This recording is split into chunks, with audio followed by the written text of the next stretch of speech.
Halo semuanya, kenalin aku Nanda dan aku sudah bersama dengan. Hai, aku Indah, aku asalnya dari Sumatera Selatan. Dan aku Raini, aku juga dari Sumatera Selatan. Dan aku sendiri dari Sumatera Utara. Jadi hari ini kita akan membahas mengenai salah satu unsur kebudayaan, yaitu sistem teknologi spesifiknya di rumah adat. Oke, langsung aja kali ya, pertanyaan pertama.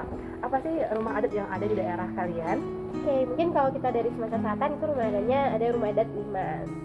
Oke, kalau aku sendiri ada namanya rumah adat Siwaluh Jabu. Oke, mau tahu dong gimana sih gambaran umum dari rumah adat Limas itu sendiri? Oke, kalau rumah adat Limas itu bentuknya panggung guys. Jadi ada space ya, ada ruang di bawahnya. Jadi nggak langsung di atas tanah, tapi pakai penyangga dari kayu-kayu. Oke, kalau di aku Siwaluh Jabu itu artinya kan rumah adat, rumah 8 keluarga. Jadi dalam satu rumah itu ada 8 keluarga yang meninggalnya. Jadi emang luas dan juga sama sih panggung juga, rumah panggung juga. Terus terbuat dari ijuk gitu. Atapnya terbuat dari ijuk gitu. Kalau di Limas sendiri ada nggak terbuat dari apa gitu? Oh iya, mungkin tadi aku lupa jelasin kalau rumah limas itu bisa diketahui dari bentuknya karena yang atapnya berbentuk limas dan itu dari kayu sih atapnya. Ya, biasanya kayu-kayu ulin, kayu gelam yang kuat-kuat gitu. Oke. Lalu ada nggak hal menarik dari rumah adat tersebut selain daripada hal tadi gitu? Oke, kalau rumah adat Limas itu biasanya banyak ukiran sih. Nah, ukiran Sumatera Selatan, juga biasanya ukirannya tuh diwarnain sama warna emas. Jadi ada kesan mewahnya gitu. Oke. Dan juga aku mau jelasin kalau rumah limas itu yang uniknya adalah dia tuh agak berundak gitu teman-teman. Jadi biasanya ada 4 tingkatan normalnya gitu. Jadi lantai pertama misalnya ruang tamu, dan itu kalau yang beneran rumah limas, karena sebenarnya rumah limas ini agak rumah bangsawan gitu ya.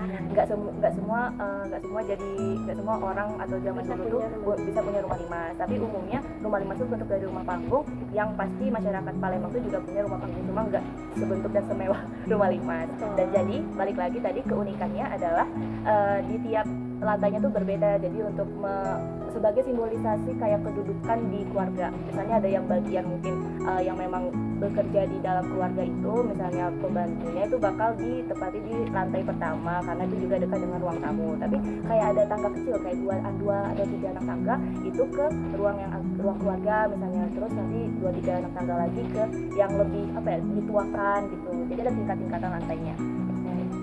Sama sih, di kami juga ada ukiran-ukirannya juga. Jadi fungsi ukiran itu sebagai, selain awalnya bukan sebagai dekorasi tapi sebagai semacam jimat gitu untuk penolak bala, terus juga biar menambah rezeki dan hal-hal yang baik gitu. Tapi sekarang udah bergeser ke jadi hiasan aja gitu. Jadi unsur-unsur magis dan hal-hal mistisnya udah mulai ditanggalkan gitu. Ada tuh juga di rumah adat Siwaluh Jabu ini ada kepala kerbau gitu di atapnya, dan juga punya banyak pintu-pintu kecil gitu yang disebut sebagai pintu peri atau pintu burung kayak gitu. Ya, oke deh. Lanjut pertanyaan ketiga, biasanya sebagai apa sih rumah adat itu digunakan di daerah kalian?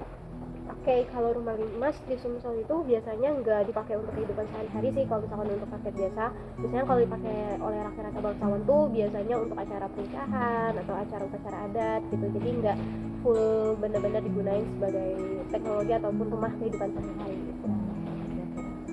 Kalau di kami juga, karena emang ini kan rumah adat ini sebenarnya kan rumah yang umum dipakai gitu. Jadi umumnya berguna sebagai rumah tempat tinggal aja gitu, dan juga untuk melakukan upacara tapi yang dia di keluarga kayak gitu. Oke ya, lanjut nih pertanyaan terakhir. Menurut kalian nih, dari sekian banyak fitur-fitur yang ada di rumah adat itu, apa sih bagian yang bisa kita gunakan, yang kiranya bisa diaplikasikan gitu ke rumah gaya modern yang ada di era sekarang ini? Oke, baik. Kalau menurut aku dari struktur rumah limas itu kayaknya adalah gimana itu dekat sama alam. Kenapa? Karena sejarah zaman dulu atau memang sejarahnya terbentuk rumah limas itu karena mengikuti geografis Palembang yang itu adalah umumnya rawa-rawa, dan makanya jadi banyak gunain struktur rumah panggung.